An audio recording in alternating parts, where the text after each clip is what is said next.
Now please welcome playwright Jennifer Haley.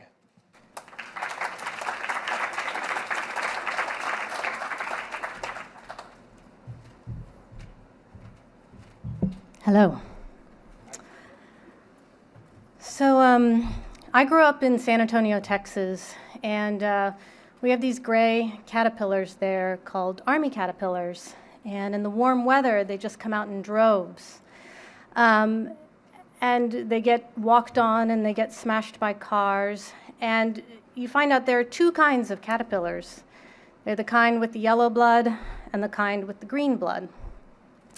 So I was 4 years old, and I was sitting on our front porch, and I had this plastic car I was playing with, and one of the army caterpillars goes by, and I suddenly wondered, does this one have yellow blood or green blood? So I took my car, and I ran it over. And I don't remember what color blood it had, because my mom walked out at that moment, saw me do it, and she was horrified. Horrified. How could you be so cruel, is what I believe she said.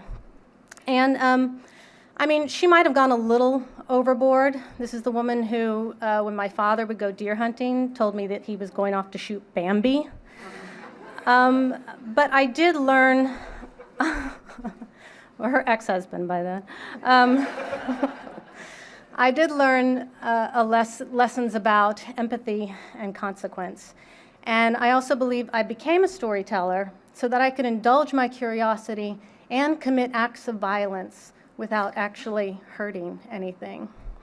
As introduced, I'm a playwright. I've been writing most recently about technology, specifically video games, virtual reality. I look at these issues through the lens of psychology, ethics, and culture. And the reason I'm here is that the folks from the CDT saw a play of mine that was done by Woolly Mammoth Theater last year. It's called The Nether. I first conceived of The Nether in 2010, and I was imagining a world in which virtual reality realms were as ubiquitous as web pages. The Nether is a reference to the future internet of virtual reality. This was 2010. It wasn't until 2012 that there was a Kickstarter campaign to fund the development of the Oculus Rift. So at that time, I thought I was looking so far into the future, and I wasn't, obviously. I mean, VR is very sticky still. It's early days, but it is full on right now. So the backbone of the story is an interrogation between a female detective named Detective Morris, who's interrogating a man named Mr. Sims, who has created an online virtual world called The Hideaway. The Hideaway is a Victorian forest with a Victorian house, and in it, users/players, or as Mr. Sims would call them, guests, may molest and murder children. However, these children are just avatars. Behind the children are adults. So Mr. Sims makes the argument, he makes several arguments. This is adult consensual role play. This is adults practicing their freedom of speech, their freedom of expression. He insists his guests have the right to anonymity. He protects their identities. And he also claims, as a non-practicing pedophile, that this virtual world actually gives him and his guests a place to blow off steam, so that he is actually protecting children in the real world. The detective still responds to this with the basic moral outrage.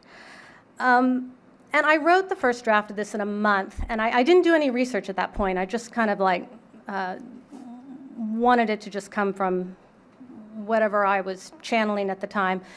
And there's a whole layer of the play that involves our emotional attachments online and how we fall in love online and how we act out our family relationships and our psychology online. That's a whole nother layer. But the ethical layer is the one that I'm discussing here, and it was the one that I felt very sort of intellectually proud of. Like, isn't this interesting? What an interesting topic. What an interesting ethical question. So I did some research, and I found out that Congress passed a law in 1996 that treated virtual child porn as the real thing. And the Supreme Court actually struck that down in a 6-3 decision. They struck that down as unconstitutional. Justice Kennedy said, the prospect of crime does not justify laws suppressing protected speech. I thought that was very interesting. The other thing I discovered as I was surfing the internet, doing my research, is that there was a video game developed by a Japanese gaming company called Rape Play. And in Rape Play, you as the first-person protagonist could stalk a woman and her 2 young girls on a train, kidnap them, take them home, and do awful things to them. And when I found out this game had actually existed, I've written the first draft of this play already, suddenly my moral outrage kicks in. It's no longer an exercise. This had actually happened. And what I found particularly, so as I researched further, the game was eventually pulled because the consumers of the other video games were also so outraged that their sales were going down. There were no laws in Japan to govern this content, but it was the consumers in a way that governed it. So that game is no longer available, and aren't we glad for that? When I thought of like young men playing this game, or young women, I suppose, too. And then the other thing, and just a couple of years ago, I was sent an article by someone, a reporter had done an interview with a pedophile in Second Life. And this pedophile said many of the things that Mr. Sims says. That I don't touch children in real life because there are ways for me to do this role play in Second Life. And there's a mod that can be applied to one of the Elder Scrolls game that allows for role play between child and adult avatars. So all of this was really interesting, and I actually incorporated the idea that consumers could moderate content in my play, The Nether. And I decided that Detective Morris, she presents herself as an online representative of the Nether. And we find out that she's part of a shadowy organization that's been founded by businesses and consumers in the Nether to protect that space.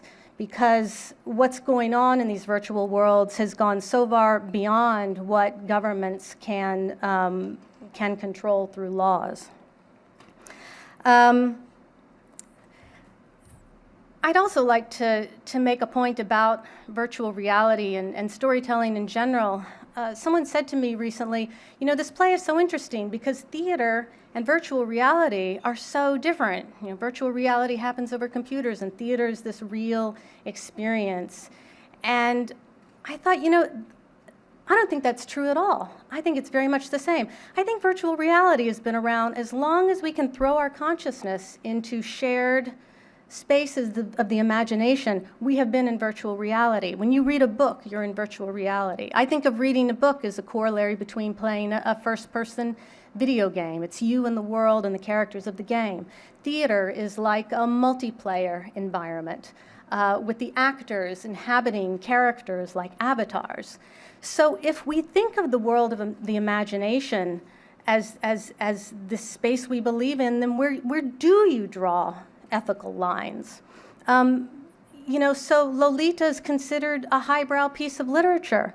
But what's happening when I read that book, I am being put in the perspective of Humbert Humbert, who has kidnapped and molested a little girl. Is that any different than rape play? Think about it.